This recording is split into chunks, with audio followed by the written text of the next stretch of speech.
سیاسی جماعتیں مل کے کوئی اس پالیسی سازی میں حکومت کی مدد کر سکتے ہیں، کیونکہ یہ پاکستان کا اس وقت مسئلہ ہے ڈائریکشن لیس. آپ بھی کہتے ہیں ڈائریکشن لیس، ان کے پاس ہوم ورک نہیں تھا، تیاری نہیں تھی.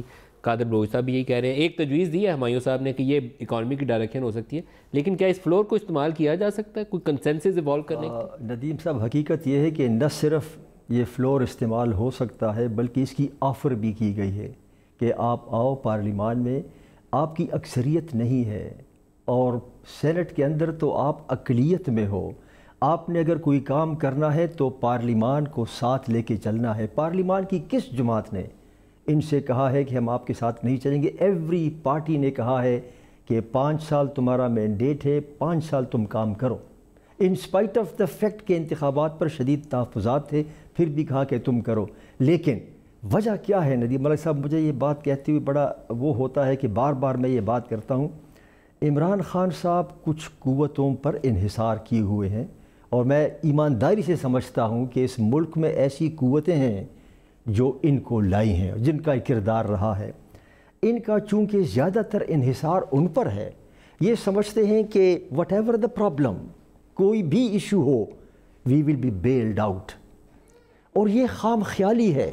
وہ قوتیں جو ان کو لائی ہیں، بخدا میں سمجھتا ہوں کہ وہ ان کو بیل آؤٹ نہیں کر سکتی. یہ پولیٹیکل مسئلہ ہے، یہ سیاسی اور معاشی مسائل ہیں، اور جو لوگ ان کو لائے ہیں میں تصور کی آنکھ سے دیکھ رہا ہوں کہ شاید وہ بھی اب پشیمان ہوں گے کہ یار یہ ہم نے کیا کیا.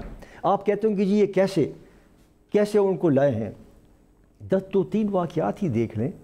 یہی آپ کا TLP تھا جس نے فیض آباد میں دھرنا دیا، پچھلی حکومت کو گھٹنے ٹیک کرا دیے. آپ نے لفافے تقسیم کیے، حکومت کے گھٹنے ٹیک کرا دیے، اور آپ نے ایک سول پولیٹیکل گورنمنٹ کو ہیومیلیٹ کر دیا. اور یہی TLP تھا. آسیہ رہا ہو گئی، آسیہ غالباً ملک سے باہر بھی چلی گئی، چون تک کسی نے نہیں کی. کیوں نہیں کی؟